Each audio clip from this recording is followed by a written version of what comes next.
Boa noite! Boa noite a você que está em casa, você que está no laboratório, você que está no carro, na rua, na fila, qualquer lugar que você esteja. Esse é o Papo de Jaleco, chegando para você, o seu programa, o seu talk show. Estava falando agora há pouco com o professor, talk show das análises clínicas. É o seu compromisso em todas as terças-feiras, às 20 horas, é o nosso compromisso.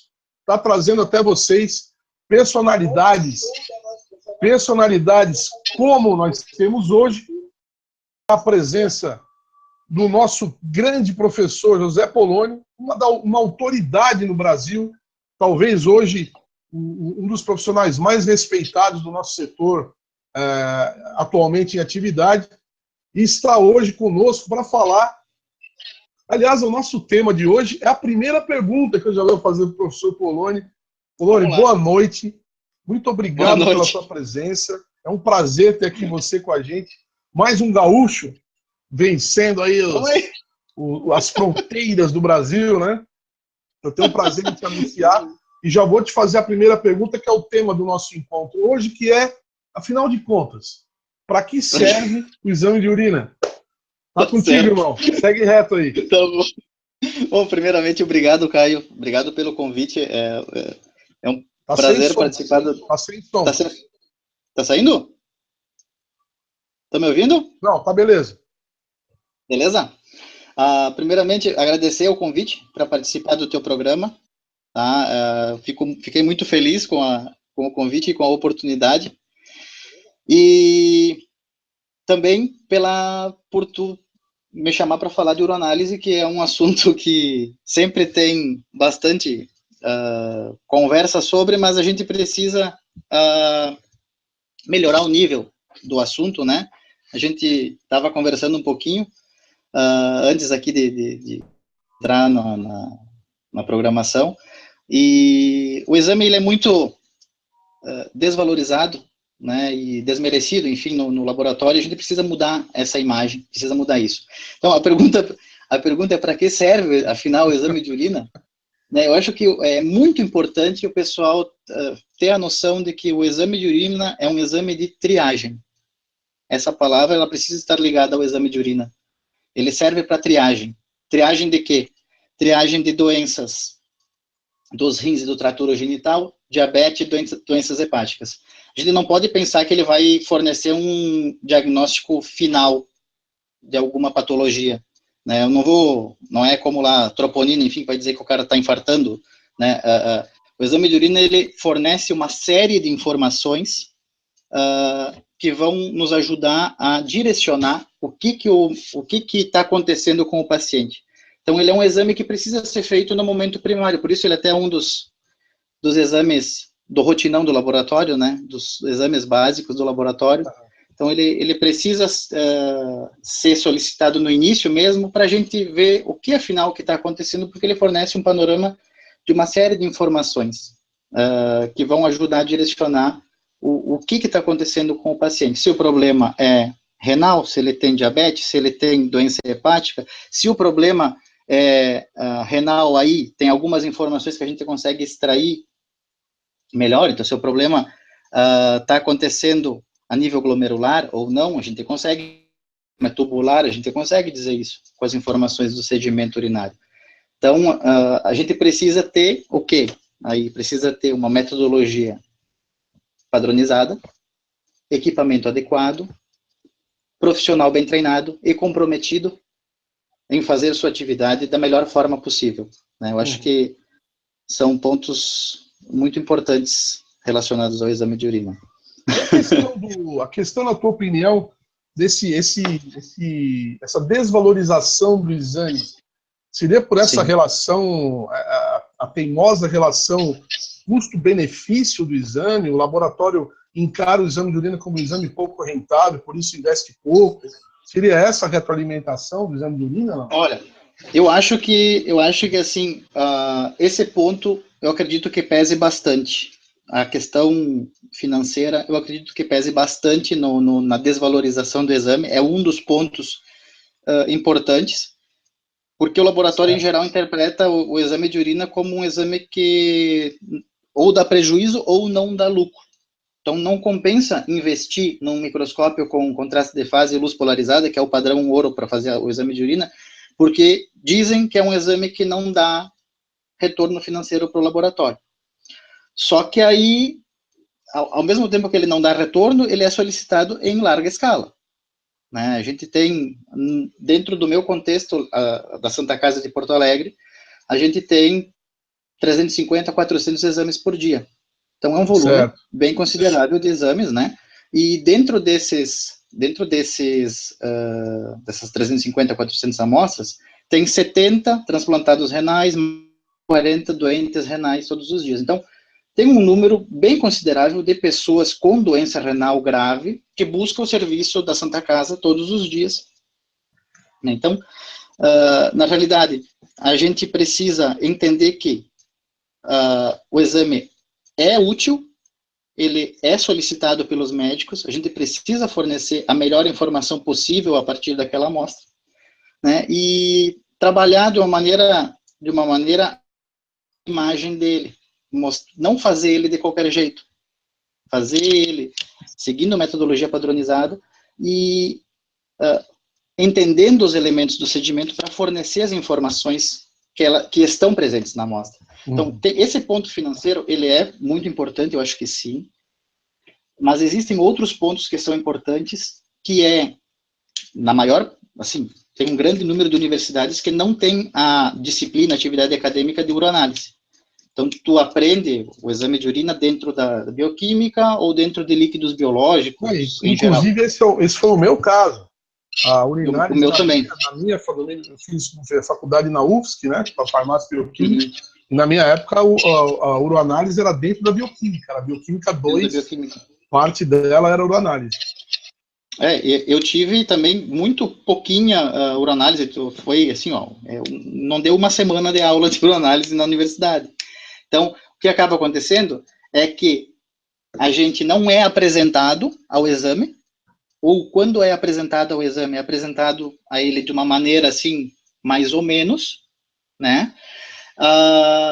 E aí eu acredito que quando tu nunca ouviu falar de alguma coisa, ou se tu ouve falar daquela coisa de uma maneira meio sem muito interesse, acaba que tu também pode demorar muito para ter interesse por aquele assunto ou nunca ter interesse por aquele assunto. Então, acho que isso é um outro ponto muito importante da desvalorização do exame.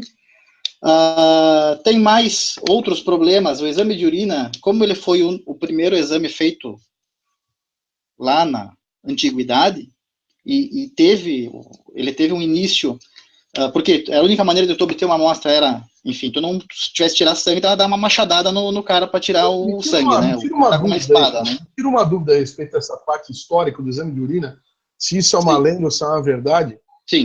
Essa história da descoberta do diabetes, porque experimentaram a urina, estava doce e tal, tinha formiga na urina. Qual é a realidade disso aí? É verdadeiro isso. Tem relatos assim, na urina e tal? Tem. Deixa eu ver se eu consigo te mostrar aqui. Deixa eu só achar aqui. Eu tenho uma descrição do teste do sabor num livro de 1890, num livro francês de 1890. Hein? Deixa eu encontrar aqui que eu vou te mostrar. Para vocês verem que eu não estou mentindo. Deixa eu só abrir aqui a apresentação. Quando eu conto para alguém que eu pipetava com a boca no início de carreira, tem gente que fica com nojo. Imagina se tivesse que experimentar a urina. Mas isso é o seguinte, no site da Sociedade Brasileira de Endocrinologia, tem uma descrição falando do médicos indianos, chineses e japoneses, o pessoal do Oriente, que foi o primeiro a fazer alguma notificação, enfim, de que as urinas atraíam formigas e moscas. Olha, tá? Então é verdade mesmo. Supunham que fosse, sim, isso é verdade, que supunham que fossem doces. Aí tem sempre o cara que tem menos nojo, né, que é mais... não tem medo de nada, né? E aí experimentou, enfim, essas urinas e se deu conta, enfim, que elas eram doces. E aí eles começaram a chamar o termo mellitus, do diabetes mellitus, vem de mel, né, de doce como mel, que eram justamente as pessoas que tinham a urina doce como mel. E por isso eles atribuíram esse nome. O termo diabetes, ele é da palavra grega que representa sifão, que é... Então, as pessoas urinavam muito. Então, tinha essa relação, diabetes vem da Grécia, essa palavra eumélitos vem dessa questão do sabor, do gosto doce da urina. E aqui eu vou compartilhar a tela, ó, só para não acharem que eu estou mentindo. Deixa eu achar aqui. Vou aproveitar. Deixa eu ver se eu vou fazer certinho agora. Tá buscando a imagem. Só para comunicar ao pessoal que está assistindo nesse momento, está participando do nosso chat, que eu acabei de excluir um comentário de uma pessoa que estava participando, porque está misturando política aqui com o nosso objetivo hoje não é discutir política, tá, gente? Nós estamos aqui para discutir análises clínicas, esse é o objetivo do Papo de Jaleco, e nós respeitamos aqui, nós como imersão, a todos os posicionamentos políticos e escolhas que cada um faça como achar.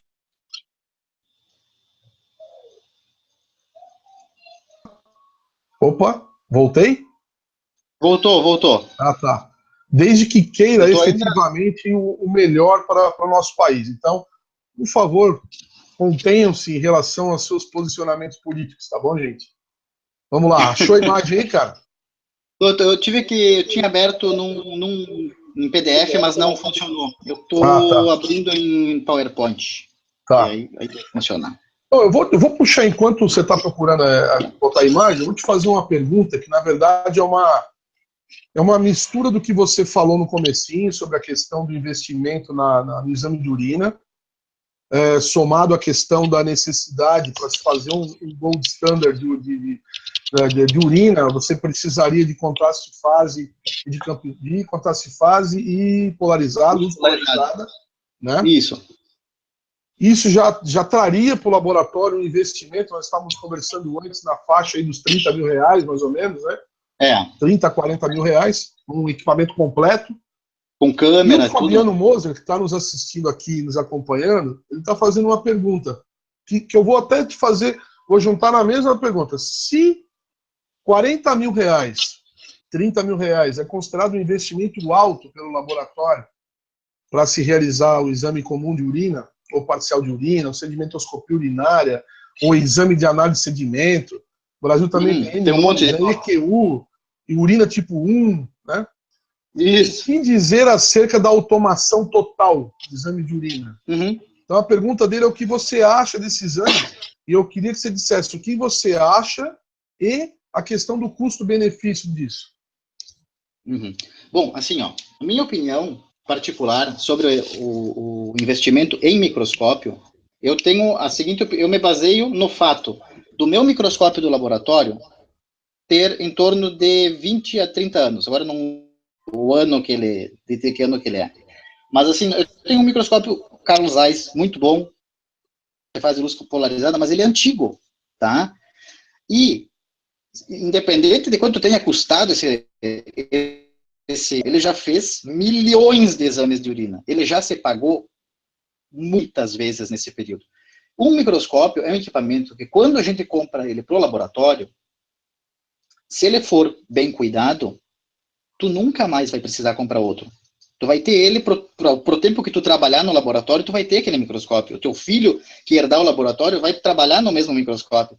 Então, é como nós tínhamos falado, é como um Rolex, o Patek Philippe, um relógio de alta qualidade que tu tem para sempre, tá? O microscópio é uma coisa que é interessante nesse ponto. Eu entendo que é muito dinheiro numa única vez, só que o tempo de uso dele acaba se pagando, tá?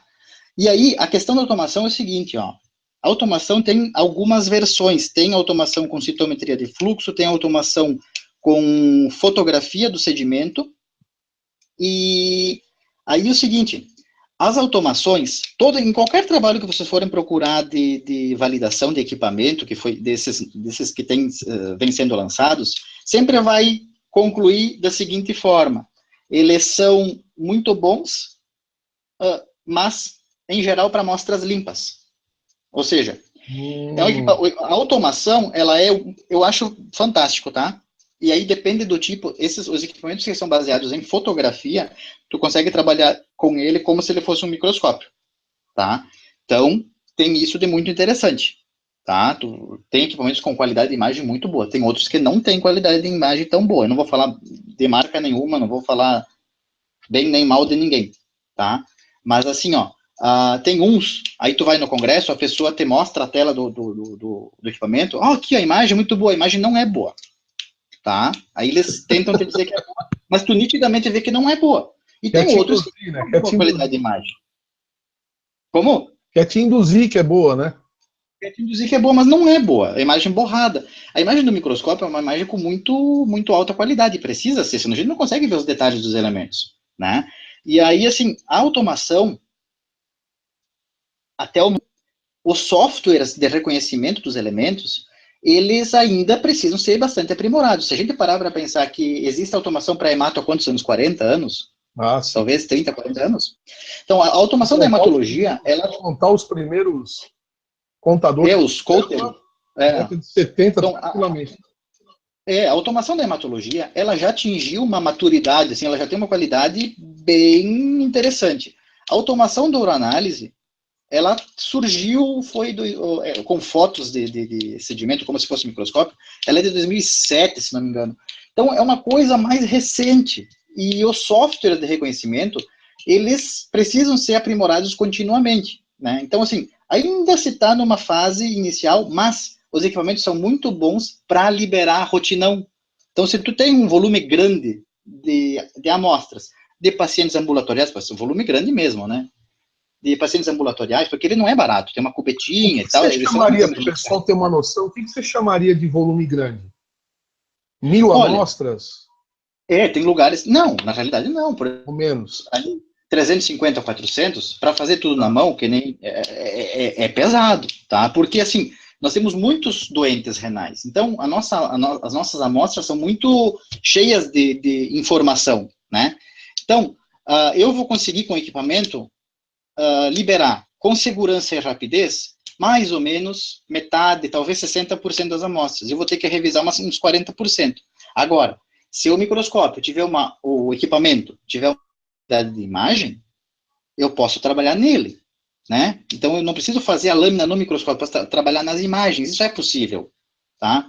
Então, assim, depende de como a gente tá, depende de como a gente vai evoluir. Eu acho que não vai demorar muito para a gente ter um nível de qualidade bem alto. Deixa eu só compartilhar aqui, Vamos Caio. lá. Estão vendo aí? Tá aparecendo aí? Tá aparecendo, sim. A telinha do. A telinha do. Com o exame escrito em francês? Tá aparecendo. Então ali está escrito assim, ó, dá para ver ali, ó, La Savère, eu não sei falar francês, tá, mas é fácil de ver ali, ó. La Savère de l'urine normale est amère et salée. Então, o sabor da urina normal é amargo e salgado. O com glicosúria, ele é doce. Tá escrito aqui. Tá vendo? Tá aparecendo na tela aí? Eu tô tentando ver se o pessoal tá vendo. Eu tô vendo. Peraí. Então, vê aí com o Não, pessoal. estão vendo sim. Estão vendo sim. Estão vendo? Então, Uhum. assim, esse foi o único livro onde eu encontrei uma descrição do sabor da urina, do teste do sabor. Então, modificações do sabor da urina é o título do tópico, né, do livro, e esse aqui é o livro, ó. Tá aparecendo? Tratado Tá, de Diagnóstico Médico. tá sim. Então, para vocês verem que tem de 1890, um livro francês. Então, tem uma descrição do método do teste do sabor que eu encontrei lá na Unicinos, na biblioteca da Unicinos tem livros fantásticos. Entre eles, eu Espetacular, achei né? esse aqui. E isso aí, para mim, quando eu encontrei isso aí, eu achei fantástico. Eu até Sensacional mesmo, cara. mandei foto para o Dr. Fogazzi, que é a pessoa que mais entende de urina no mundo, e disso. E aí ele achou fantástico porque ele não tinha isso também. Ele tem uma biblioteca fantástica de livros de uronálise, e isso ele não tinha. Então ele achou fantástico também. Foi achar ali aqui em São Leopoldo, aqui na biblioteca do Unicinos. Então a gente tem essas preciosidades aí por aí, a gente precisa, né, encontrar elas também. Bacana, hein? Vamos lá. Eu Bacana mesmo. consegui mexer na tela? Consegui mexer na tela? Vamos ver aqui. Eu estou meio perdido aqui Você tá na ainda história, tô mas vendo. Agora, não, ainda tô vendo o livro ainda. ainda está vendo o livro? Tá, eu vou ver se eu Ó, consigo. Não mudou. Ah, aqui, peraí. Ainda não. Pronto, pronto. Ah, Desculpa. agora voltou. Desculpa que eu tô meio atrapalhado aqui com o equipamento. Tá de volta. Estou de volta. É, mas Ah, então, a questão do exame de urina, sabe que uma coisa que eu também gostaria de bater um papo contigo é o seguinte. Eu percebo, e é uma constatação que provavelmente também seja a sua e a dos demais colegas que estão acompanhando aqui, que a maioria esmagadora mesmo, quando eu falo isso é mais de 90%, dos sim, exames de urina solicitados são solicitados por alguém que não sabe interpretar exame de urina. E sim, realizados por alguém que não sabe fazer exame de fazer o urina. exame. É uma catástrofe, é uma Agora, calamidade o negócio. a minha pergunta é a seguinte: o que a gente pode fazer para resolver isso? Como é que a gente poderia, por exemplo, extravasar a nossa fronteira laboratorial, chegar no clínico com essas informações? Qual que é a tua experiência nisso? Você que está dentro Bom, de um grande hospital, que deve ter esse contato constante com residentes, com etc. O que você é, recomendaria para o pessoal em relação a essa comunicação de como interpretar o exame de urina? bom, eu acho o seguinte, ó, com relação a esse ponto, eu tenho muita felicidade na realidade, porque a equipe de nefrologia da Santa Casa é fantástica. Assim, eu acredito também que um dos pontos de muita importância para a gente ter conseguido desenvolver um trabalho legal na Santa Casa são essas pessoas. É a nefrologia da Santa Casa, a doutora Elisete Keiter, em especial, pelo seguinte, a doutora Elisete, tem a doutora Elisete, a doutora Rosana, o doutor Goldani, eles dão aula de nefrologia, são médicos nefrologistas, e eles trazem os alunos da Universidade Federal de Ciências da Saúde de Porto Alegre, que é a universidade ligada à Santa Casa, eles trazem 100% da turma, eles vêm lá no laboratório, lá dentro do setor de uroanálise, para ver como é feito o exame de urina. É inacreditável isso, né? Mas, assim, eles fazem isso porque eles acreditam muito no exame, nas informações que a gente consegue fornecer a partir do exame de urina, e o fato de, quando eu entrei no setor, deixa eu contar um pouquinho da minha história, quando eu cheguei no setor, eu trabalhei 1 ano e meio na bioquímica e depois eu fui para a uroanálise. Eu era um péssimo bioquímico da bioquímica, tá? Eu era muito... Que bom que não foi o contrário, né, cara? Pô. Eu era muito ruim, eu não gostava de trabalhar na bioquímica, não me dava bem com os equipamentos, não adianta, eu gosto de microscópio, sempre gostei, tá? E aí o seguinte, acabou que eu estava lá na bioquímica, trabalhando meio do jeito que eu conseguia, mas não era uma coisa que funcionava muito bem. E acabou surgindo uma vaga na uroanálise e o Dr. Carlos, que era o meu chefe na época, perguntou se eu queria ir para lá. Porque tinha aberto uma vaga e eu disse para ele, eu vou agora para lá. Porque eu sabia que tinha microscópio lá, eu vou gostar de lá.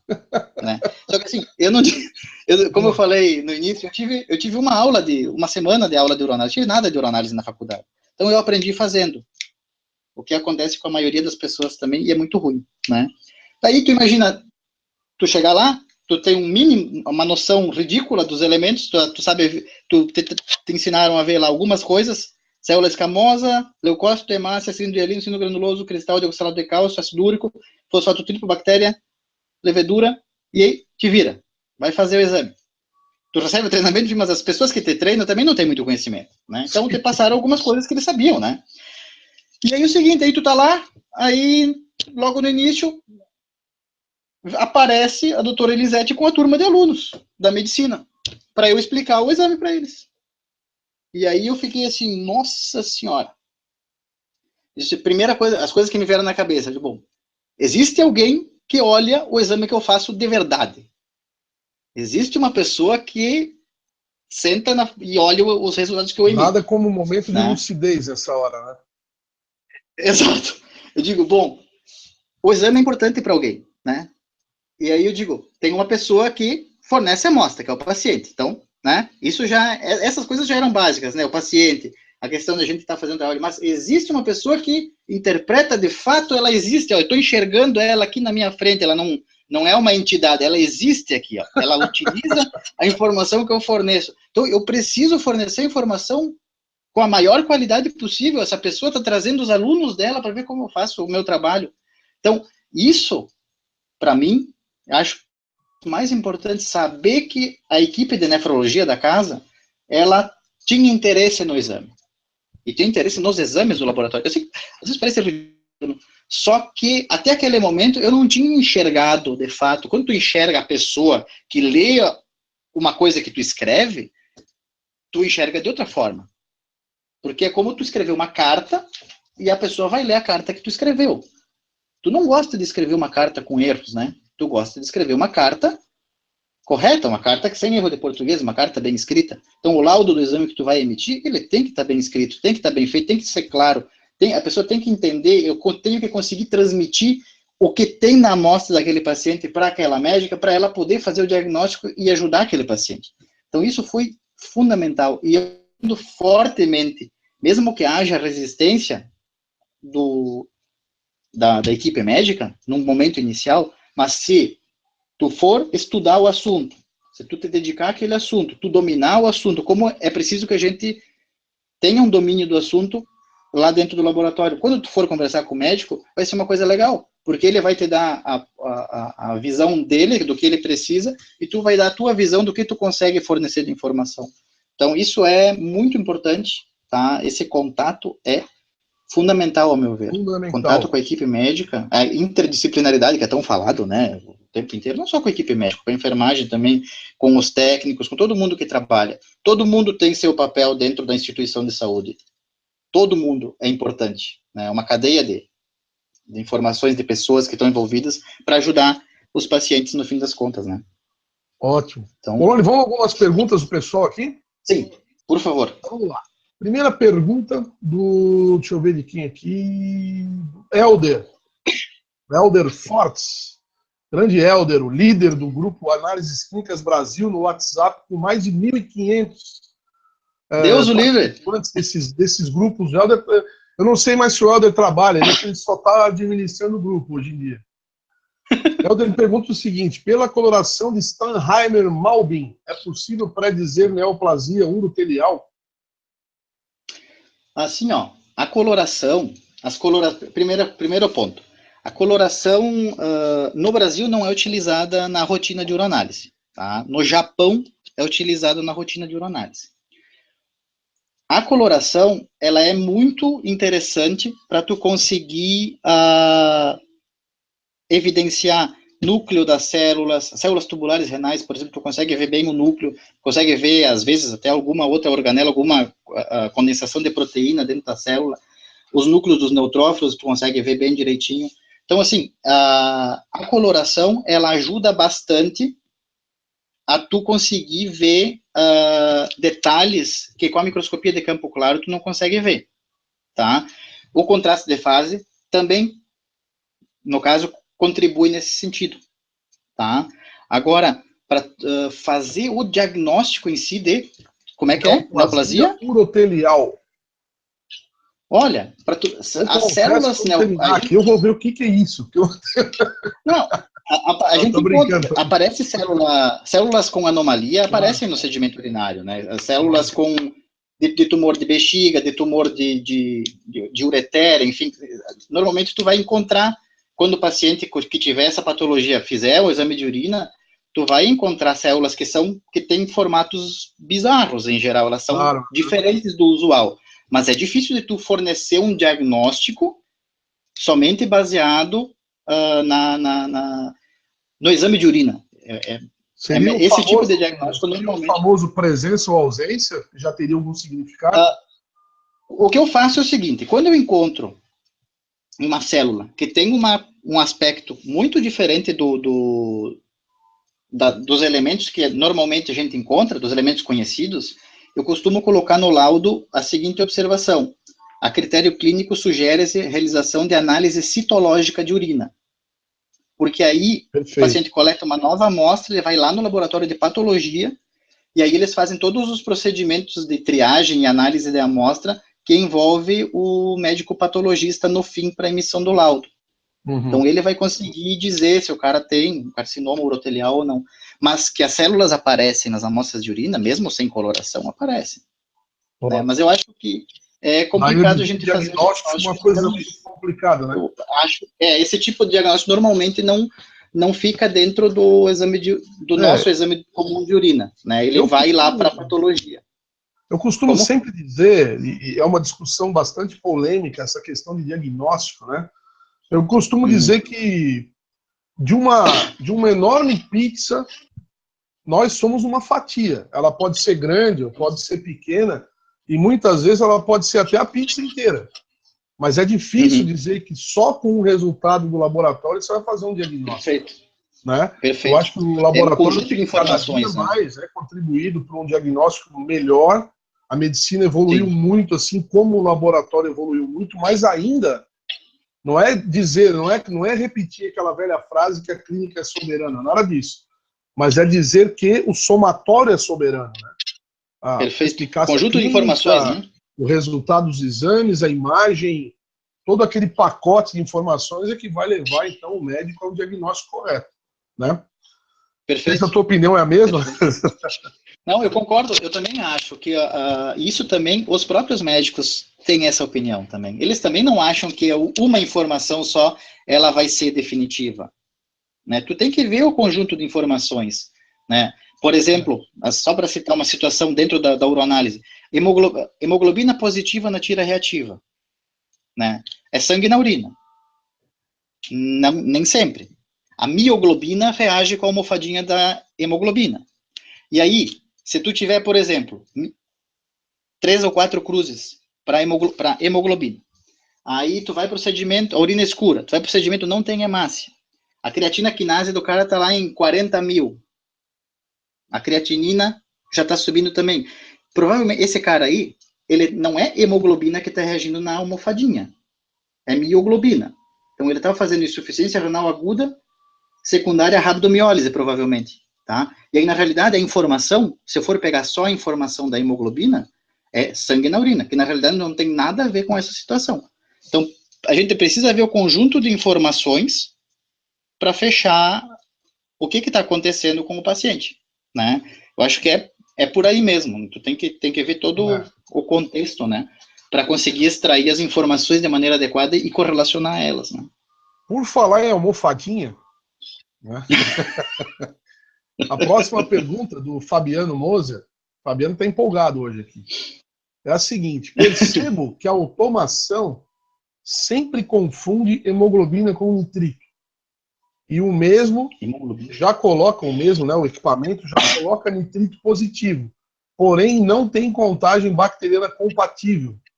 Aí ele pergunta, sempre que há nitrito positivo, obrigatoriamente tem que ter contagem bacteriana? O nitrito pode aparecer sem presença de bactérias? Assim, primeiro, vamos por partes, tá? O nitrito, somente bactérias que convertem nitrato em nitrito conseguem fazer uma reação positiva na tira reativa, tá? A hemoglobina, a reação é por detecção da atividade de peroxidase da hemoglobina. Existem bactérias que produzem peroxidase e causam falso positivo, tá? Algumas informações. Eu tive uma experiência com uma marca de tira reativa que eu tinha que embarcar as tiras reativas no equipamento e o fabricante dizia que elas eram estáveis naquele local, embarcadas no equipamento, que ficava exposto ao ar. O fabricante me dizia que eram estáveis por 12 horas, tá? Em 8 horas, todas as tiras estavam com nitrito positivo. Tá entendendo? Então, assim, a gente, por exemplo, o frasquinho de tira reativa, ele não pode ficar aberto. A gente tem que abrir no momento de fazer a análise e fechar ele. É difícil de dar uma resposta definitiva para essa pergunta, mas eu avaliaria primeiro como está sendo manuseada, como as tiras estão sendo manuseadas e conservadas, que pode ser um problema de conservação. As almofadas das tiras reativas foram feitas para captar umidade. Então, assim, se ficar exposto ao ar ambiente, no ar a gente tem umidade, tu pode ter falso positivo em função do frasco das tiras estarem abertas. Precisaria estar ali, ver todas as etapas do processo, tá? Mas o que eu consigo dizer de informação sobre isso são esses pontos, tá? Então, a conservação da amostra é extremamente importante. Não só o nitrito, mas todas as almofadinhas, elas estão sujeitas à umidade do ar, e tu ter resultados falsos positivos, principalmente quando pega umidade, tá? Então, daria uma observada mais nesse sentido. Tá Então, bom? vou encaixar a próxima nessa tua fala. Sim. As provas de confirmação dos resultados da almofadinha da tira, né? O que se usa ainda hoje? Quais as técnicas que você recomenda? Assim, superficialmente. Na realidade, é assim, ó, na nossa rotina, nós não utilizamos nenhum exame confirmatório para tira reativa. O último que nós utilizávamos era o ácido sulfossalicílico para proteínas, tá? Só que, assim, por exemplo, para proteínas, a proteína que é detectada na tira reativa é a albumina. Certo. Tá? Então, o que a gente fez? A gente modificou o nome, em vez de liberar como proteínas, a gente passou a liberar como albumina, a fim de agilizar o nosso trabalho no laboratório e não estar mentindo no que a gente está fornecendo. Porque se a gente dissesse proteínas, de fato eu teria que fazer um teste confirmatório com ácido sulfossalicílico. Ou com algum outro ácido, tem ácido sulfossalicílico 3%, 5%, ácido acético também se utilizou também. Acho que era tricloracético, né? Também. Então eles são métodos bastante simples, efetivos, funcionam. Foi o último teste confirmatório que a gente utilizava no laboratório, e que eu peguei, faz 10 anos que eu estou lá na Uranálise, que eu peguei era só esse. Nós nunca utilizamos outros testes confirmatórios, tá? Existe aquela questão de agitar a urina para ver se ela forma uma espuma amarela, para ver a questão da bilirrubina. Mas assim, a bilirrubina, o mais confiável é tu ver a dosagem sérica da bilirrubina, para ver se ela está elevada. Isso é um teste confirmatório confiável para bilirrubina, bastante, por exemplo. Importante, por sinal, né? Fazer uma dosagem sérica de bilirrubina, né? Então, claro. Assim, dentro do contexto que nós temos, nós não utilizamos nenhum exame confirmatório da tira reativa. A gente tem alguns cuidados de fazer confirmação visual da tira reativa, elas são lidas no equipamento. Mas assim, ó, por exemplo, a almofada para bilirrubina, na presença de alguns medicamentos, agora eu não vou falar o nome porque eu não lembro exatamente qual que é, mas na presença de alguns medicamentos, ela faz uma coloração. Se algum dos colegas que estiver presente quiser citar, para nos ajudar na bula, no chat, né? Tá na bula para a gente quais são os medicamentos que estão na bula da tira que vão... Na bula da tira deve estar escrito, eu não sei se era captopril, eu não me lembro agora. Mas assim, ó, alguns medicamentos, a tira da bilirrubina, a almofada da bilirrubina, ela faz tonalidades assim, bege claro até um marrom, mais ou menos. E tem alguns medicamentos que fazem com que ela assuma uma cor violeta. Então, Iridium. Não, sim, o Piridium estraga todo o exame físico-químico, tá? O Piridium, todos os exames praticamente ele estraga. Mas esse é sutil, porque ele só influencia na bilirrubina. Então, tu vai ter, por exemplo, uma amostra super clarinha. Etodolaco, muito boa. Só que eu não lembro qual é que é o medicamento que tem etodolaco. Mas enfim. Grande participação. Então, o que acontece é o seguinte, ó. A gente faz confirmação visual porque, por exemplo, eu tenho uma amostra que é transparente, uma amostra com amarelinha, bem clarinha, e dá 3 cruzes de bilirrubina. Como assim? 3 cruzes de bilirrubina, a amostra está super pigmentada. E o sedimento, em geral, é bem característico. Aí, tu pega a amostra e pinga uma gotinha na almofada, e ela assume uma cor violeta, rosa escuro, violeta. Então, nitidamente, está tendo uma interferência ali. É um falso positivo em razão da presença do medicamento. Então, mesmo quem trabalha com automação, precisa ter esse cuidado, porque tem algumas situações onde tu vai ter interferência ter medicamentos que às vezes é bem pontual e tu pode fornecer um resultado falso positivo ou falso negativo também, né? Isso é possível, infelizmente. A gente tem que ter esses cuidados, né? A Jaqueline Rodrigues tem outra pergunta para você aqui, ó. Essa é bacana, hein? Essa perguntinha aqui é geral a dúvida, viu? Nas urinas que a análise química está normal.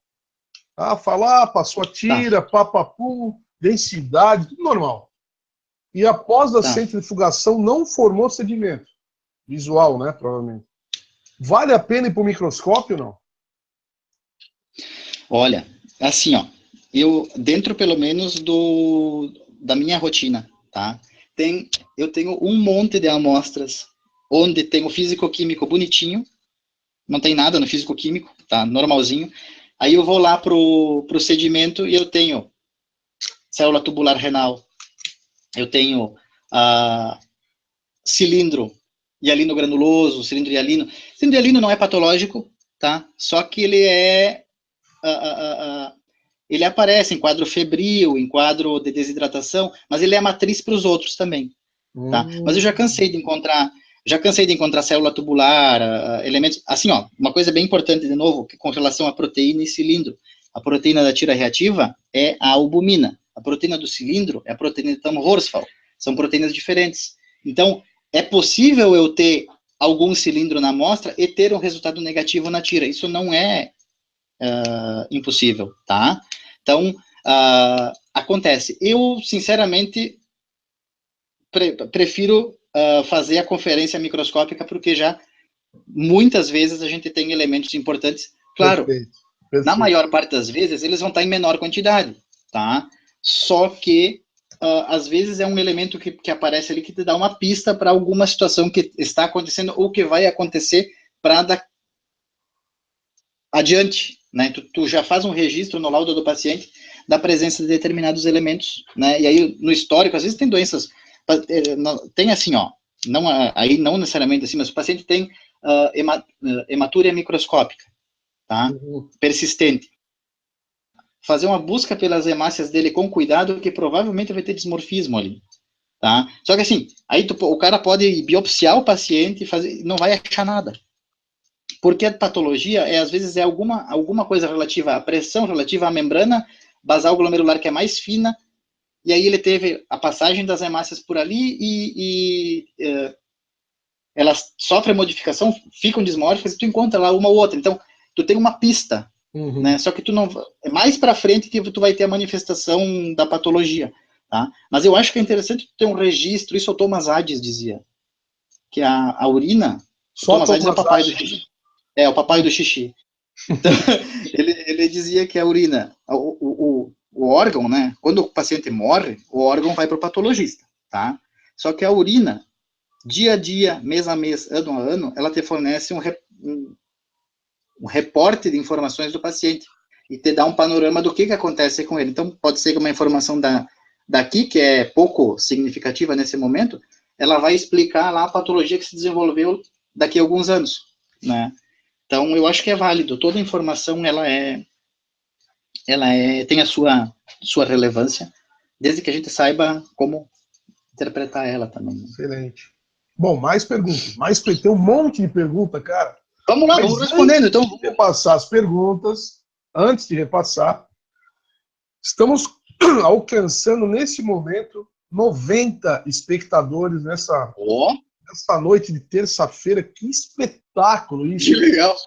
São 90 colegas do Brasil inteiro que querem saber mais um pouco sobre a nossa profissão, sobre como melhorar a sua parte técnica. Fantástico. Aplauso para todos vocês que estão aí doando o seu tempo para aprender, né? E também para trocar informações com a gente, viu, pessoal? Pode colocar aí opinião. E outra coisa, aproveitando, aliás, acabamos de passar 91 espectadores nesse momento.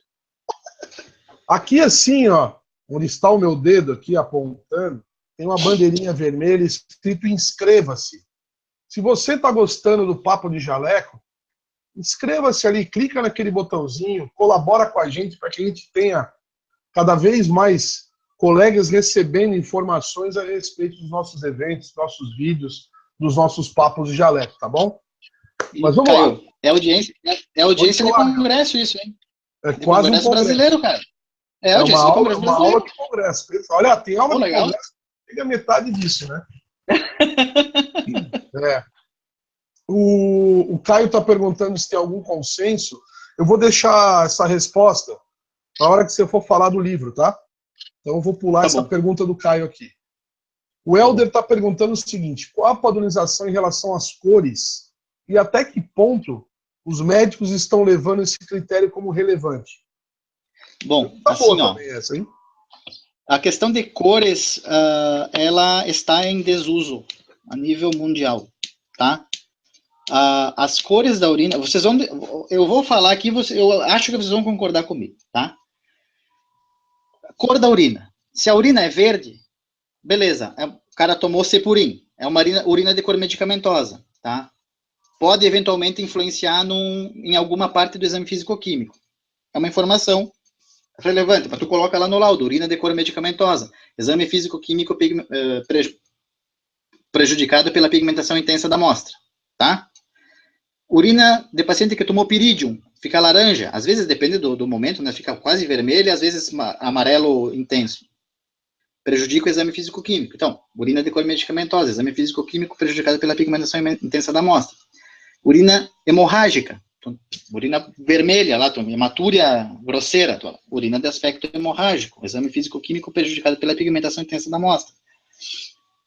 Essas cores, elas influenciando em alguma parte do exame, tá? Ou no exame físico-químico, ou se tem hematúria intensa, também tu vai ter o campo tomado de hemácias, tu não vai ver se tem algum outro elemento ali. Também tu pode ter um prejuízo na quantificação dos elementos do procedimento em razão de uma presença maciça de hemácias, tá? Então, assim, ó, vocês vão de convir comigo que tu ficar classificando urina como amarelo palha, amarelo ouro, amarelo citrino, amarelo sei lá o quê, que diferença faz diagnosticamente essas tonalidades de amarelo? Nenhuma. Tá? A questão da cor, ela é muito importante em termos de interferência no exame físico-químico, nas informações que o químico fornece. E não essa questão de amarelinho isso, amarelo aquilo. A Maureen Isfer da SBAC, ela diz que é 50 tons de amarelo. Então, assim, eu acho que a questão das cores, ela já está em desuso. Se vocês forem ver materiais mais atuais de uroanálise internacionais, praticamente não tem informação sobre a cor da urina, com essas exceções, essas pontuações aí das urinas muito pigmentadas que interferem no exame. Ok? Eu vou pedir para você um instantinho aqui, que eu estou tentando ver se eu consigo passar o nosso chat para um chat moderado, porque infelizmente tem sempre alguns. Acabei de ativar nesse momento, tá? Infelizmente, pessoal, talvez atrase um pouco as perguntas de vocês, porque a partir desse momento, devido à presença desses. Não vou xingar ninguém, vou deixar quieto, vou deixar por isso, mas tem sempre alguém que acaba estragando um pouco o que a gente tenta fazer de bom nesse país, né? Isso é a cara do Brasil, infelizmente. Acabei de transformar o chat do nosso encontro em um chat moderado, mas não tem problema, a gente vai seguindo com as perguntas aqui e vocês apenas terão um pouquinho mais de paciência que eu vou ter que ler uma por uma para então liberar. Vamos ver aqui, papapá. Milena está perguntando: boa noite, professores. Em relação à estearase leucocitária presente no exame químico e na microscopia não é visualizado. Quais possíveis conclusões em relação a essa situação? Assim, ó, a tira reativa consegue detectar a estearase tanto livre quanto a estearase que está nos leucócitos íntegros, tá? Na maior parte das vezes, o que acontece quando a gente tem essa discrepância de informação é urinas em geral, alcalinas ou urinas diluídas, ou alcalinas e diluídas. Por quê? As urinas alcalinas e diluídas favorecem a destruição tanto do leucócito como da hemácia, tá? Então, acaba acontecendo, de uma maneira geral, essa é a explicação para essa situação, tá? Tu ter uma ruptura dos leucócitos, eles estão se destruindo em razão da densidade. Isso é muito comum, tá? Isso é muito comum. Então, por quê? Quando a célula, um leucócito, por exemplo, está numa amostra onde a concentração dela é muito baixa, a água do meio extracelular entra no leucócito, ele fica inchado e estoura. Aí tem outra situação que é o inverso. Quando tu tem um leucócito num meio que tem concentração muito alta, então a água do leucócito sai para o meio extracelular e o leucócito murcha. Aí acontece ao contrário. Aí tu encontra o leucócito no sedimento e a tira reativa, por exemplo, tu encontra, 30, 40 leucócitos por campo, uma quantidade grande de leucócitos, e a tira reativa disse que tinha traços, alguma cruz. Então, às vezes, é em função da concentração da amostra. Uma urina mais diluída, tu vai ter a destruição do leucócito, vai ser detectado na tira e tu não vai ver no sedimento, e uma urina mais concentrada acontece ao contrário, muitas vezes, tá? Então, tu vai ter o leucócito no sedimento e a tira deu menos do que tu está vendo no microscópio. Então, existe essa situação, essa é a provável explicação, tá? É o mais usual, pelo menos, é com relação à densidade, tá? E também, pH alcalino também conserva muito mal os elementos, então contribui para a lise, tanto de leucócito, de hemácia e destruição de cilindro também, tá? Uhum. Aí, excelente, hein? Tô tentando me localizar aqui, cara. Agora achei. Vamos lá. Mais perguntas. Tem mais perguntas. Cara, tem mais ou menos umas 30 tentativas de invasão com bobagem aqui. Eu não consigo entender o que é esse povo da vida, cara. A da esteriase já foi. Vamos ver mais aqui. Aqui o Alisson está perguntando o seguinte: o que você pode me dizer sobre bacteriúria assintomática e qual a visão dos médicos sobre isso? E eu queria complementar aqui com um comentário feito pelo... Onde é que está o comentário do João aqui? Eu acho que o João acabou entrando junto aqui sem querer no meu... Minha deleta. Ah, tá aqui, ó. O João está elogiando, ele está dizendo o seguinte: sobre a disciplinaridade, o João que é estudante de medicina e é biomédico, o que mais importa é e sempre será o paciente, como acadêmico feliz em ver isso ser cada dia mais consolidado. Está curtindo muito o papo de hoje, ele diz. Bom, que bom. Excelente, né? E o Alisson pergunta: o que você pode dizer sobre a bacteriúria assintomática e qual a visão do médico sobre isso? Assim, ó. E aí eu acho que até tu vai me ajudar, Caio, tu que a micro é o teu chão, mas eu vou falar a minha visão sobre bactérias no exame microscópico de urina, tá? Assim, ó. É um tema muito polêmico esse. Sim, esse aí dá para fazer um papo de jaleco só sobre isso aí. Só sobre...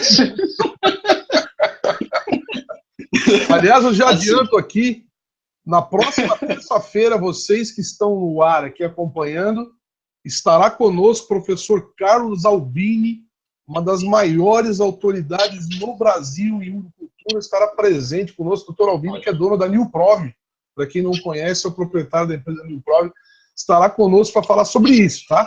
Mas vamos adiantando. Mas eu vou dar a minha visão, da uroanálise, assim, ó. Tem alguns pontos. A bactéria que a gente encontra na urina, ela pode estar causando infecção ou ela pode ser um contaminante. Tá? Essas são eu vou ir passando as informações relativas ao exame comum de urina. Vamos lá. Tá?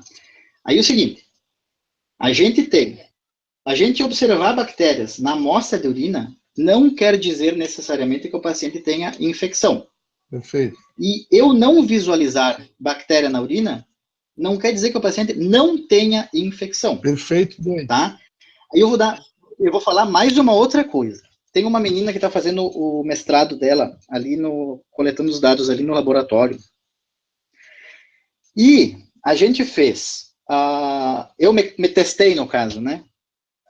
Sobre essa questão de identificação de bactéria na urina. Vamos ver como é que, de fato, como é que se a gente acerta mesmo isso, né? Se correlaciona com a urocultura, como é que correlaciona com a urocultura? Bom, assim, ó, reporte negativo, eu acertei muito bem, fui uns 95%, se não me engano, que eu disse que não tinha bactéria e não cresceu, tá? E positivo, eu acertei em torno de 30%, 40%. Ou seja, 30%, 40% do que eu disse que tinha bactéria, deu certo. E o resto? Eu mais errei do que eu acertei. Eu tenho 10 anos de prática, eu conheço bem os elementos do sedimento. Então, assim, ó, eu consegui, com esse trabalho, identificar que muito do que a gente acha bactéria, bacilo a gente vai bem, tá? Bacilo vai direitinho até. Só que assim, ó, tem bacilo de Doderland, que é bactéria. Só que não é bactéria que causa infecção. Tá? Tem que ter muito cuidado com isso. Outra coisa, grânulo de urato e fosfato, às vezes é muito fininho, parece coquinho, parece coco. Tu coloca com bactéria. Então, assim, ó, eu prefiro... E mexe, né? Fica fazendo assim ainda na... Isso, exatamente. Eu prefiro, a minha resposta sobre isso, neste momento, eu prefiro dizer que a gente precisa evoluir em termos de qualidade de informação, porque, assim, a informação de bactéria no sedimento urinário não é confiável. Bom, Tá? perfeito. Eu até ia dizer... O que é confiável é a urocultura, que é o padrão ouro para detectar bactéria na urina. Há uma linha de pensamento a qual eu venho seguindo e tentando disseminar isso. Inclusive, excelente a tua fala, porque você sendo um especialista em uroanálise acaba consolidando mais essa ideia de que a análise de sedimento para a bacteriúria deveria ser eliminada do exame de urina. Porque Eu acho... uma confusão tremenda. Exatamente. Tá? Induz o médico ao erro. A tratar. Né? Induz o médico ao erro. E ainda tem essa problemática de induzir o médico a achar que há um erro laboratorial. Quer dizer, o erro ele pode ser induzido para os dois lados. Ele pode ser induzido no sentido de tratar aquilo que não precisaria ser tratado, e também aquela questão da avaliação do médico com o laboratório como um cliente do laboratório, analisando a qualidade daquele exame. Quer dizer, a análise de sedimento, bactéria na urina não deve ser analisada. O médico, quando tem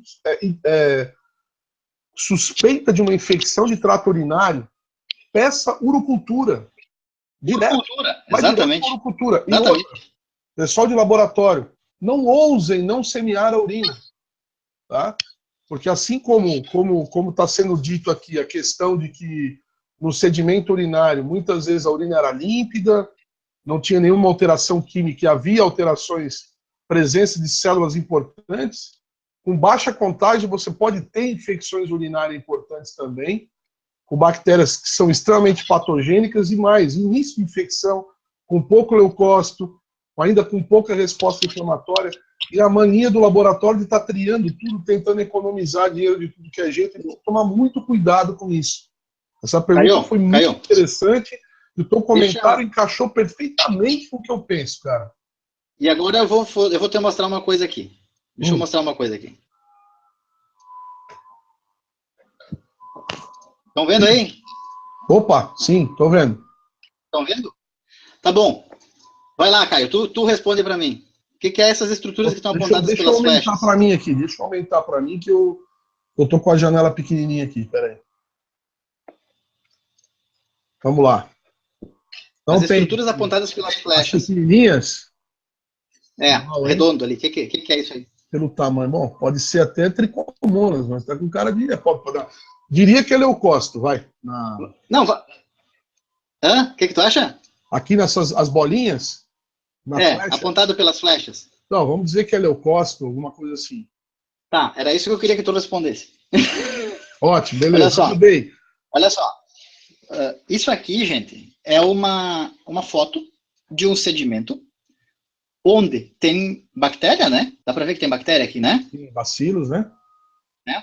E tem essas estruturas redondas aqui. Eu também diria que é leucócito se eu não soubesse o que é isso aqui. Só que isso aqui é isso aqui, ó. O núcleo da célula epitelial. É o núcleo livre da célula epitelial escamosa que sofreu citólise por ação dos bacilos de Döderlein, que foram comer o glicogênio que estava dentro da célula. Aí, o cara libera a amostra com leucocitúria e bacteriúria. E depois, lá na urocultura, não cresce nada. São os famosos critérios como chama, de rejeição desprezados, né? Você faz exame de tudo e libera de tudo com tudo, né? E não tem critério nenhum de rejeição. No caso desse, o simples GRAM resolveria, né? Isso aí tem um grande... Essa amostra aí tá um campo fechado ali, mas assim, tem um monte de célula escamosa nessa amostra, tem esses bacilões ali. A amostra que tem um monte de célula escamosa é uma amostra que foi mal coletada. O ideal é nova coleta. É nova coleta para essa amostra. Com instrução para o paciente. Instrui o paciente direitinho, fazer higiene, desprezar o primeiro jato, coletar o jato médio. Porque assim, a amostra que tem, tu não vai conseguir dar um resultado bom numa amostra ruim. Não tem como. Na amostra boa, a gente já tem chance de errar. Numa amostra ruim, mais ainda. Então, assim, a gente precisa ter esse cuidado. Tá? Isso é muito importante. Muitas vezes, muitos reportes de bacteriúria acabam sendo para bacilo de Döderlein, para grânulo de urato, grânulo de fosfato. E aí, então, enfim, cada acontece essas exame com sua importância. Vamos valorizar o que deve ser valorizado, né? Enfim. Exatamente. Mas, enfim, aquela questão ali do núcleo da célula epitelial, você tem as teorias, se puder voltar aquela imagem para discutir um pouquinho, o pessoal está olhando. Vamos lá. Algum macete que você vê para poder diferenciar? Sim. Não, deixa eu só botar ela aqui, peraí. Eu ainda estou me atrapalhando com o negócio. Seguinte, ó. Tá, agora eu vou ser bem honesto. Isso aqui, elas, na realidade, o núcleo da célula escamosa, ele não é tão redondo que nem está aqui, tá? Essa foto aqui, ela é meio enganadora. O núcleo da célula escamosa... Né, sempre tão perfeitos, né? Tá bonito demais, tá entendendo? O núcleo da célula escamosa, ele não é redondo, ele é oval. Ele é muito mais parecido com uma giardia. O núcleo da célula escamosa livre, ele é muito mais parecido com cisto de giardia do que com um leucócito. Tá? Então, assim, por que eu trago essa imagem? Porque essa imagem é a que tem na literatura. Essa imagem foi fantástica para mim, porque eu encontrava esses elementos ovalados, arredondados, durante um longo período, e eu pegava o Lugol para ver se era giardia e não era. Eventualmente, eu já encontrei umas 2, 3 vezes, encontrei giardia na urina. Mas aí é contaminação fecal. Mas, assim, eu não conseguia chegar numa resposta. Aí, quando eu recebi o livro do Dr. Fogatti, que eu abri essa página e vi isso, meu Deus, a resposta para a minha pergunta. E também a professora Andréa Buffon, lá da URGS, que trabalha que ama a citologia ginecológica, quando eu apresentei isso numa palestra que ela estava, ela disse... Aí ela me deu toda a explicação direitinho, porque no livro do Fogatti tem essa informação, mas ela não está completa. E a Andrea falou, não, isso aí é citólise, acontece assim, assim, assim. Aí eu fui buscar os materiais, realmente. É uma situação muito usual que acontece na paciente do sexo feminino. E a evidência ali que tu tem é aquele monte de célula escamosa, então já sabe que é uma amostra que foi mal coletada. Nem precisa partir para essas identificações aí mais difíceis. Nova coleta. Orienta o paciente, nova coleta. A Milena está voltando a pergunta aqui dela, dizendo, em relação ao meu questionamento sobre a esterase, eu devo relatar esterase leucocitária na ausência de leucócitos na microscopia, ou vice-versa? Sim, isso assim, ó, é que nem eu falei, a tira reativa, ela detecta a esterase tanto livre quanto dentro dos leucócitos. Tu não estar vendo o leucócito, provavelmente é um indicativo de que ele sofreu lise. É interessante verificar a densidade da amostra e o pH, para ver se fecha com isso. Se fechar com densidade baixa e pH alcalino, então tu tem respaldo para tu não estar vendo o leucócito, tá? E tá aparecendo a esterase, tá? Mas assim, ó, se eles não se conservaram, provavelmente tu não tá enxergando, essa amostra provavelmente já passou muito tempo de que ela deveria ter sido analisada. Tá entendendo? E outra, deixa eu ver se eu consigo mostrar. Eu consigo compartilhar vídeo também, Caio? Consegue, consegue. Então, deixa eu. Vai fazer o Peraí que eu vou seguinte, mostrar você vai também. entrar vai fazer o mesmo esquema que você fez com a imagem. Uhum. Abre uma aba do teu navegador, coloca o vídeo e daí compartilha. Tá, deixa eu achar aqui Ah, tá, deixa eu perguntar, o vídeo tá no para teu mostrar computador que é ou o vídeo tá no... interessante. Onde tá o vídeo? Peraí que eu tô abrindo ele aqui. Ah, ele tá no teu computador ou tá no YouTube? Não, tá no meu computador. Tá no meu Ah, computador. então é mais fácil ainda, é só compartilhar. É o mesmo sistema, né? Mesmo sistema. Tá, eu quero mostrar pro pessoal uma coisa aqui. Deixa eu só abrir aqui. Cadê tu? Tá aqui.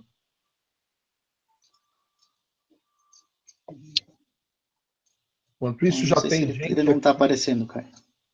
pessoal comemorando, pessoal Não, tá elogiando a aparecendo? aula, todo mundo elogiando, o Helder dizendo parabéns ao Polônia pela didática, o Caio pela Obrigado. inovação nas lives, levando de forma fácil e acessível os diversos assuntos, nossas análises clínicas, utilizando essa ferramenta fenomenal. É legal.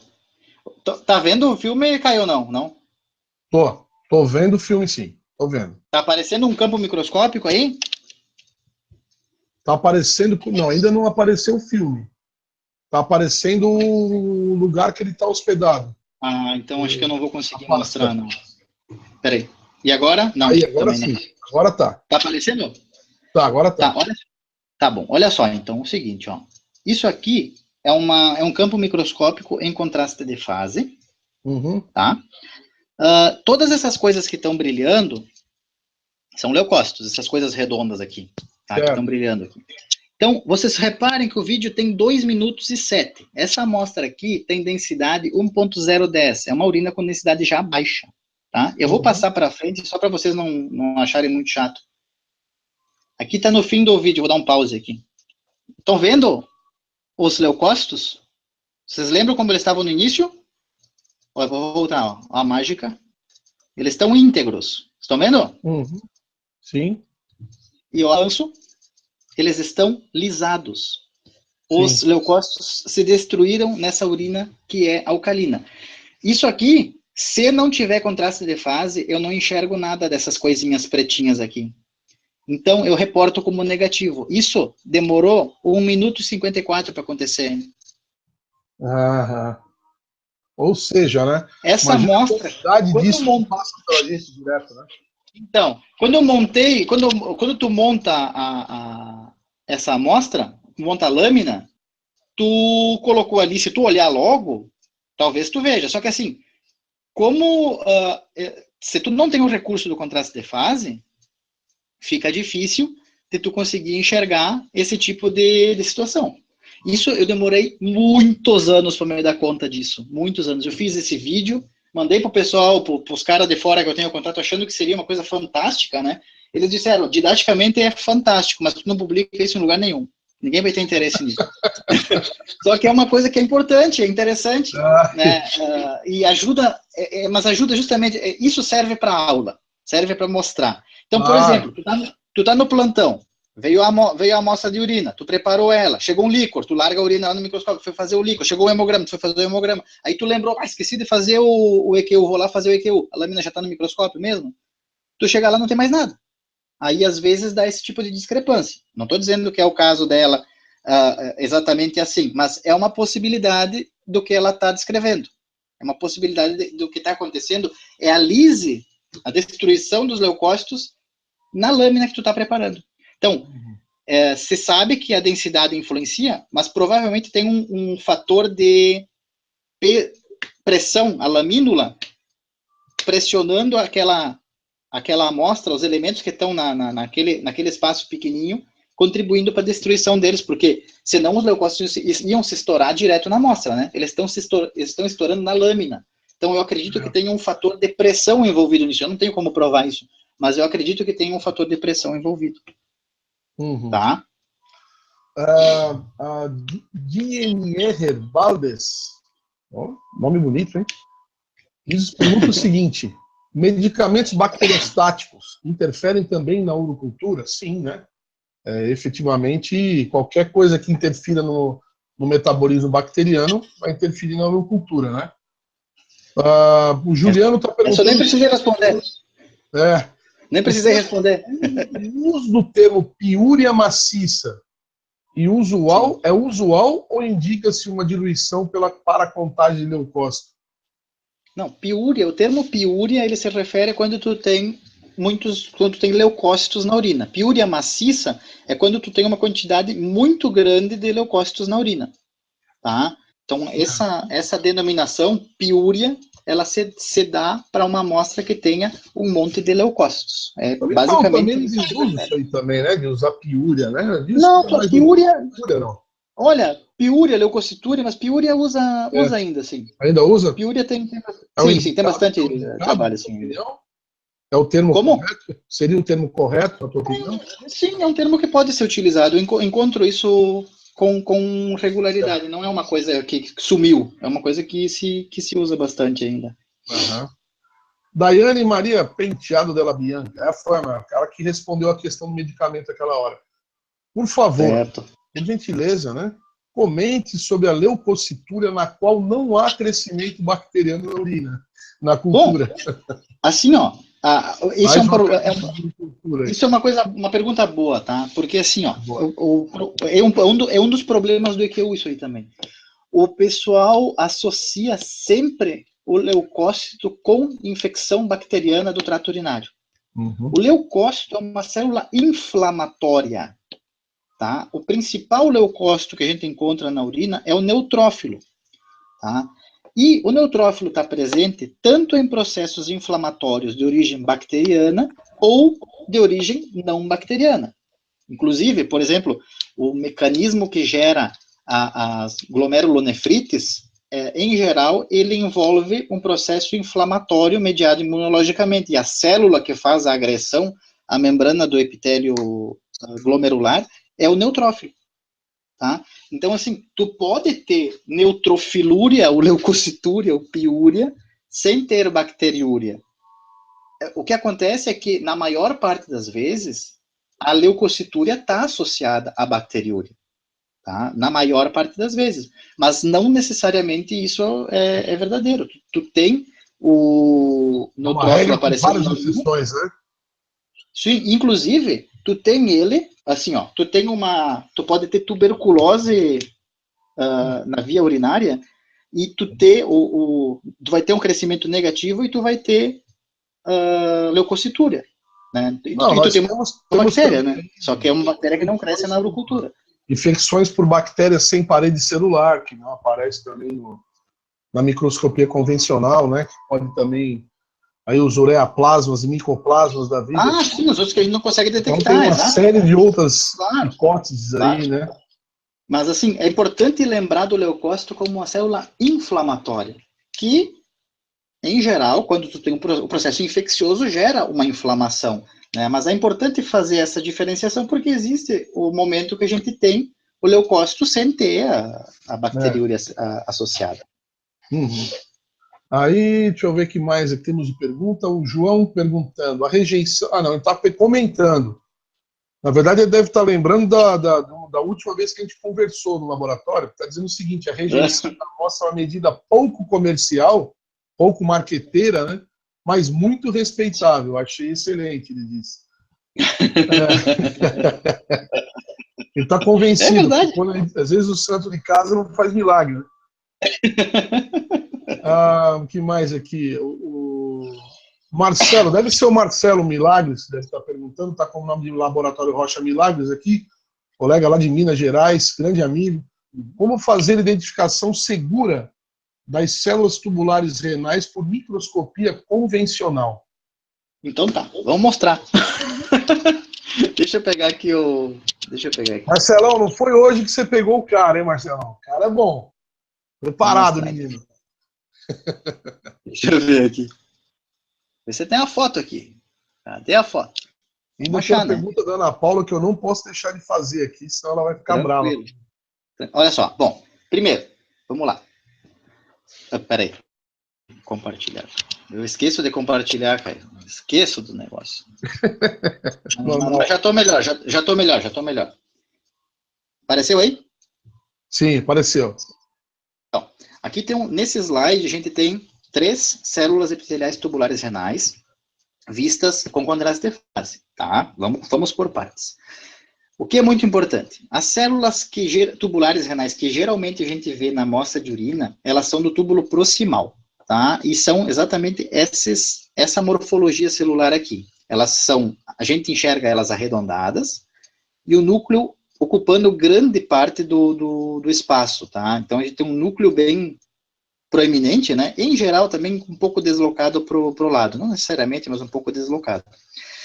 Então assim, essa é a característica, essa é a cara da célula tubular que eu gosto de mostrar, porque é a mais fácil da gente fixar a morfologia, tá? Isso aqui, ó, vocês conseguem ver? Sim. Deixa eu ver. Aqui tem um sedimento, onde a gente tem um número muito grande de cilindros. Ó, tem 1, 2, 3, 4, tem 4 cilindros, tem um aglomerado celular aqui. E vocês podem ver que os cilindros estão cheios de elementos, onde a gente consegue ver, inclusive, ó, o núcleo bem proeminente, né, numa célula arredondada. Bom, qual é que é a dica? Porque, assim, a gente tem células que aparecem na urina, células uroteliais, que têm morfologia muito próxima a isso, ou praticamente igual.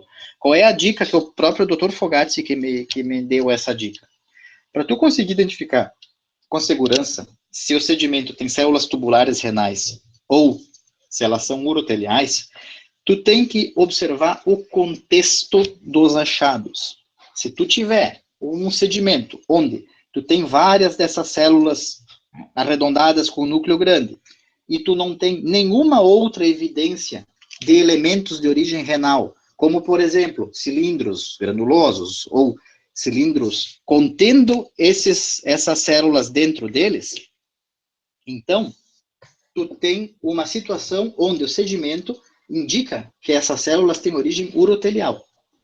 Enquanto que, se tu tiver essas células, que tu não sabe se são uroteliais ou tubulares renais, e elas estão presentes livres e estão presentes dentro de cilindros, então tu tem segurança de que essas células têm origem renal, porque o cilindro é a única estrutura que se forma dentro do rim. Se tu tem uma célula presa ao cilindro, então tu tem uma evidência no sedimento de um elemento proveniente do rim.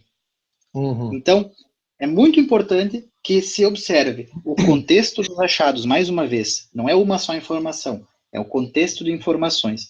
Olhar se existir essas células e outros elementos que indicam doença renal, provavelmente ela é tubular renal. Se existir essas células e tu não tiver nenhum outro elemento que indique que tu tenha patologia renal, então elas provavelmente são uroteliais. Ok? Isso é bem interessante e ajuda a gente a conseguir entender o que está encontrando na amostra.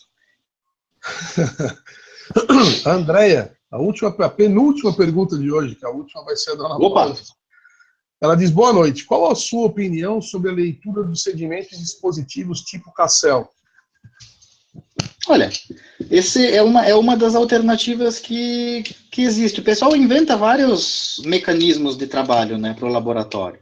Então, existe essa Cassel, existe a leitura em câmara de Neubauer, que em São Paulo, acho que ainda é bastante feito em câmara de Neubauer. O Dr. Fogazzi trabalha lâmina e lamínula, o Dr. Marco Perazella, lâmina e lamínula. A maior parte dos locais que eu já estive trabalha com leitura do sedimento entre lâmina e lamínula. Então, a Cassel é mais um desses recursos que foi inventado para tentar, enfim, é uma questão é uma ideia de padronização de leitura do sedimento, assim como são os outros procedimentos de leitura, né, as outras padronizações. Mas é um recurso possível de ser utilizado. Eu nunca trabalhei com ela, eu já vi ela, mas eu nunca trabalhei com ela. Não sei, assim, qual é que é se tu ganha em agilidade ou não, se tu perde em agilidade, não consigo descrever isso.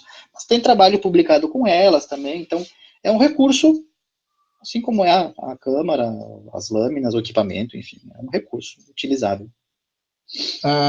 E a pergunta da Ana Paula, de Passo Fundo, sua amiga, sua ex-aluna, ela pergunta o seguinte, ela pediu para eu perguntar para você, porque ela vai assistir a versão gravada, ela está de plantão, hoje está dando aula, aliás, e não pôde assistir. Beleza. Ela pergunta o seguinte, para você explicar para o pessoal como se forma o cilindro sério, já que ele é o único que não é composto pela proteína de Tan-Horsfall. Pergunta sensacional essa daqui. Eu vou pegar aqui a apresentação onde tem essa informação. Deixa eu colocar aqui. Deixa eu só encontrar ela para mostrar para o pessoal. Aqui. Peraí. Tá.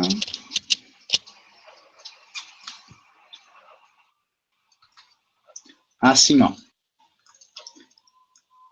Esse trabalho... 2013. Esse trabalho aqui foi feito lá pelo pessoal da Itália, tá? O doutor, quem for procurar informação de uroanálise, vai se deparar basicamente com dois nomes, que é o Dr. Fogazzi e o Dr. Marco Perazella. Eles são as pessoas que mais publicam trabalhos com sedimento urinário.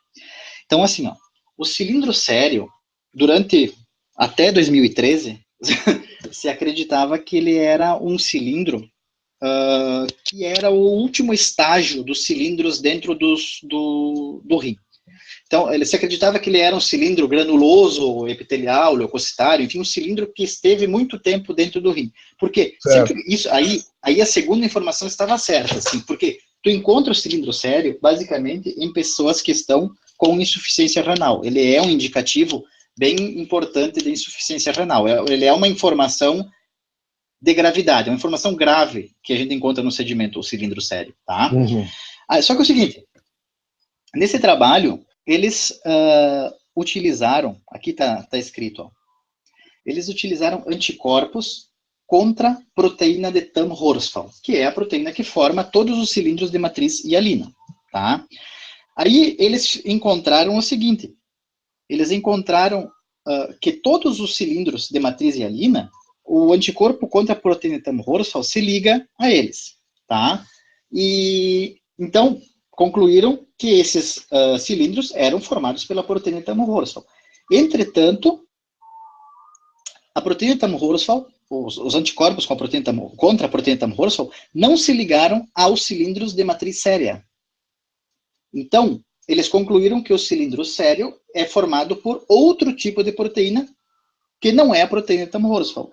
Só que, até hoje, não se sabe qual é a constituição, qual é a proteína, o elemento, enfim, que forma o cilindro sério, que seria essa estrutura aqui. Né? Um exemplo, enfim, de cilindro sério. Então, na realidade, o que eu tenho de explicação sobre o cilindro sério é que ele não é formado pela proteína de Tan-Horsfall. É o único cilindro que é diferente dos outros, tá? Todos os outros são formados pela proteína de Tan-Horsfall e o cilindro sério é o único que é diferente, mas não tenho a resposta de qual é a proteína que forma ele, ou o elemento que forma ele. Mas é um cilindro simples aí, né? Esse é diferente. E, em geral, ele se forma lá no ducto coletor, no túbulo distal, no final do néfron, é o local onde ele se forma. Tá? Que bom, para não dizer que não teve mais nenhuma pergunta, já comuniquei no chat que as perguntas estão encerradas, mas temos a última do Eduardo Fenili, que eu não poderia deixar de fazer, que é se você sugere algum fator de correção para a leitura entre lâmina mínima. Na realidade, assim, ó, se for utilizado... Aí, deixa eu mostrar, Caio, Manda ficha. pessoal. Deixa eu mostrar para o pessoal. Ó, isso aqui...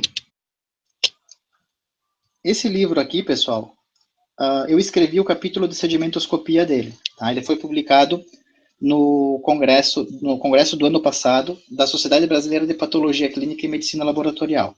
Então, é um livro com recomendações da SBPC para a realização de exames em urina. Tá? Nesse livro, tem a descrição da metodologia para análise do sedimento. Tá?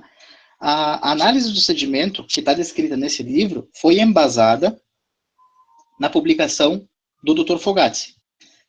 Por que foi embasada nessa publicação? A gente fez uma busca extensa de material na literatura médica, tá? E a gente, para exemplificar aqui, ó, isso aqui é o Guia Europeu de Uroanálise, isso aqui é o CLSI. Por que nós optamos pela metodologia do Dr. Fogazzi? Porque, se vocês olharem no CLSI, ele tem várias permissividades. Então, ele coloca assim, ó, o volume, por exemplo, de urina para ser centrifugado. 8, 10, 12 ou 15 ml. Então, eu posso trabalhar com 8 ml, o Caio trabalha com 10, a pessoa que fez a pergunta com 12, cada um vai fazer de um jeito, tá? E aí, aqui é pior ainda, ó. Concentração depois da centrifugação, padronizado. Volume de urina ressuspendido transferido para a lâmina, padronizado. Ou seja, cada um faz do jeito que quer e tu vai estar seguindo o CLSI, que é o órgão internacional da IFCC, ou seja, da Federação Internacional de Química Clínica. Então, é uma pena que a gente precisaria de uma metodologia onde não há permissividade. E aí, por isso que a gente optou por essa metodologia do Dr. Fogazzi, porque todas as etapas estão fechadas, não tem adaptações, não tem possibilidade de adaptações. Por que nós não usamos a norma brasileira? Porque na norma brasileira tem esse ponto aqui que é importante, ó, concentração depois da centrifugação e o volume de urina suspendido depois para passar para a lamina. Isso aqui que é importante, a concentração depois da centrifugação, 0,2 ml.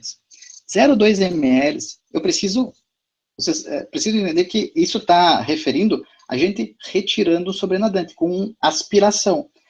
99% dos laboratórios do Brasil trabalha com tubinho com marcação até 0,5. Esse tubinho aqui, que tem marcação até 0,2, é mais caro, ninguém compra esse aqui. Então, como é que o pessoal vai cumprir a norma brasileira se não compra o tubo cônico? Tá? Então, por isso que a gente fez a opção pela padronização do Dr. Fogazzi, e isso está colocado passo a passo nesse livro. O link é esse aqui. Depois, não sei se tu quer compartilhar com o pessoal, Caio. Sim. Isso aqui é só entrar no site da SBPC, pessoal. Tem a biblioteca digital. Já tem está lá o livrinho. Depois vocês podem dar um F5 nessa página. O link já está aqui embaixo na definição, aqui na descrição do evento de hoje. Tá? Já está postado ali embaixo. E aí o pessoal pode baixar, é um PDF de graça, pode baixar ali. É um material que foi preparado com bastante cuidado, tem bastante fotografia ali, eu coloquei bastante coisa. Tá? E ficou legal, tá? Não é só o exame, tem outras coisas também, ele ficou bem feitinho, foi feito com bastante atenção, para justamente servir para ajudar o pessoal a melhorar a qualidade do exame de urina. É um passo importante para a gente melhorar a qualidade do exame de urina. Professor José Poloni, farmacêutico bioquímico formado pela PUC do Rio Grande do Sul, bioquímico responsável pelo setor de uroanálise do Laboratório de Análises Clínicas Carlos Franco Voegeli da Santa Casa Misericórdia de Porto Alegre, mestre em Ciências da Saúde pela Universidade Federal de Ciências e Saúde de Porto Alegre, consultor da Controlab para uroanálise, professor dos cursos de Farmácia e Biomedicina da Universidade do Vale dos Rios dos Sinos e diretor pedagógico da Esta Classe, curso de Educação Continuada em Saúde, que existe desde 2017. Professor Poloni, muito obrigado. Estamos encerrando o nosso papo de jaleco. Infelizmente, eu tenho certeza que aliás, eu escutei agora, vindo das 75 pessoas que ainda estão online, 75. Legal.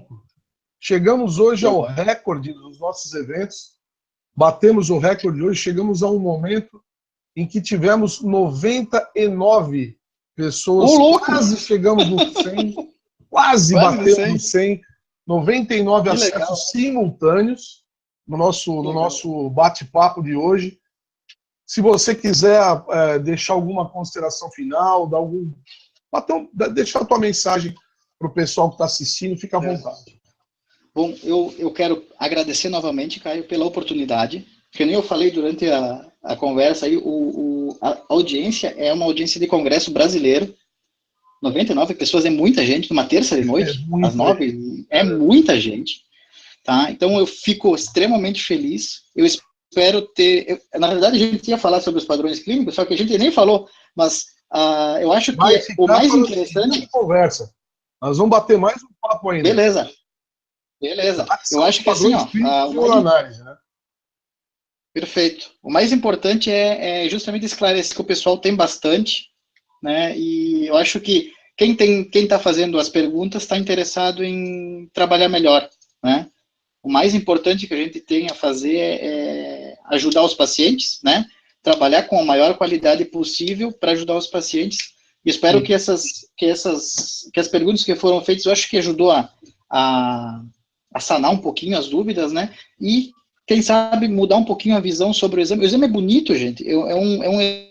Que a gente recebe pouca informação na universidade, mas assim, ó, ele engloba praticamente todo o laboratório, numa parte só ele engloba bioquímica, microbiologia, micologia, virologia, imunologia, engloba nefrologia, que nós não temos, patologia, né, uma citologia. Então, é um universo de informações muito grande, ninguém consegue dominar tudo, né?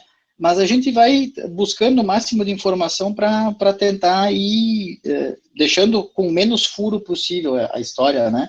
E passar tentar mudar a imagem do exame, é importante isso, tá? Ele precisa mudar, ele é um exame de triagem extremamente útil, é um exame barato, né? Então, ele pode ser feito, mesmo quem paga ele, paga uns R$20, né? Se tu vai fazer no laboratório particular, em torno de R$20 em geral. Então, qualquer um pode fazer. Por exemplo, o cara nunca fez um exame, ele é diabético, ele faz lá a tirinha reativa, dá positivo, ele já vai procurar um médico. Ele é um exame que tem bastante utilidade, ajuda bastante gente, né? E desde que a gente faça ele bem, com comprometimento, se possível com um equipamento adequado, né, com contraste de fase e luz polarizada, e estudar, treinar, buscar informação para a gente ter um nível de qualidade maior. Não sei se tu me permite, Caio, fazer a propaganda da Extra Classe para o pessoal. Totalmente à vontade, amigo. Eu vou só compartilhar aqui, ó, esse é o nosso site. Antes de você colocar aí, eu quero te convidar em público, para te pegar bem desprevenido agora, para você não poder dizer não, da gente nós organizarmos, pode ser aqui em Florianópolis, pode ser aí em Porto Alegre, onde você quiser, nós organizarmos juntos, Extra Classe Imersão, um curso prático de microscopia para ensinar o pessoal a utilizar contraste de fase, luz polarizada, para que não fique só na teoria, eles possam também ter um contato com a prática. Conta comigo, conta com a imersão. Fantástico. Tá? Eu acho que é dessas parcerias que o Brasil precisa. Com certeza, Caio, nem precisa... com certeza a gente tem interesse em fazer isso, porque a gente precisa, o que nem a gente tinha conversado anteriormente, existe muita carência de informação com relação ao exame de urina. E a gente precisa mudar isso, precisa melhorar a qualidade do que é feito no Brasil, nesse sentido. Então, eu acho que a gente tem muito a melhorar se a gente trabalhar em parceria. Eu não estou conseguindo botar o negócio aqui no ar, mas assim, ó, o nosso site é www.extraclasse.net, tá? Vai ter um curso de uranálise, dia 20 de junho vai começar. Na sequência vai ter curso de PCR também, biologia do câncer, já está programado. Tem um curso também de estética, aí o pessoal da biomedicina e da farmácia, e tem também farmácia que vai para esse lado, também vai ter. A gente vai tentar contemplar todas as áreas da farmácia e biomedicina, na medida do possível, né? E o primeiro curso que vai ser ofertado é o de uranálise, né? E ele já está disponível para compra, mas dia 20 é que ele vai ser lançado. www.extraclasse.net. Coloquei no chat. Não tenha ali. Já está no chat. Não tenha dúvida que parceria para fazer essa atividade, não tenha dúvida. A gente vai fazer, Caio, no congresso da SBAC. Eu e a Tereza Neumann, o Fleury conseguiu os microscópios, vai ter microscópio com projeção, eu não sei quantos exatamente. Foi ofertado um curso prático de leitura de sedimento. Então, nós vamos levar amostras para lá e tipo de atividade no congresso. Sensacional. Então, imperdível. Vamos melhorando as coisas, tentando fazer um pouquinho, né, que vai... Cada pouquinho que a gente faz sempre ajuda alguém ali na frente, né? Gente, é como eu sempre falo, para a gente melhorar o complexo, nós precisamos saber fazer o básico, né? De que adianta discutir resistência bacteriana se você não sabe fazer um antibiograma? De que adianta você discutir câncer de não sei o que se você não sabe fazer um bom parcial de urina? Então, Nosso objetivo era esse, acho que deixamos aí já um bom legado aí pro pessoal. Eu tenho gente dizendo que sem esse tipo de evento jamais teria contato com esse tipo de informação. Que Isso legal. aí é muito gratificante. Muito bom, cara. Né? Muito gratificante mesmo. Eu quero deixar aqui mais uma vez a você o meu agradecimento. Muito obrigado pelo teu aceite. Parabéns pelo teu conhecimento. É um orgulho para mim ter um colega como você. Eu sempre digo, eu adoro dizer que eu me orgulho de ter colegas que fazem a diferença, que saem de trás da bancada, que vão atrás de algo melhor para a profissão, e você com certeza é um cara desses, e parabéns pelo teu trabalho, parabéns pela tua dedicação, muito obrigado pela tua presença no Papo de Jaleco, Eu agradeço. Espero que a nossa parceria seja muito duradoura. Com certeza, Pessoal, conte comigo. a gente, muito obrigado pela tua permanência até agora, 9h36 da noite, quase 1h40 de conversa. Obrigado mais uma vez. Espero vocês no nosso próximo Papo de Jaleco. E se você ainda não assinou nossa página, clica no botãozinho vermelho ali, dá uma força para a imersão continuar achando que está no caminho certo. Valeu? Obrigado, Poloni. Valeu. Obrigado a vocês. Obrigado, Caio. Tchau, tchau. Até o próximo Papo de Jaleco. Valeu.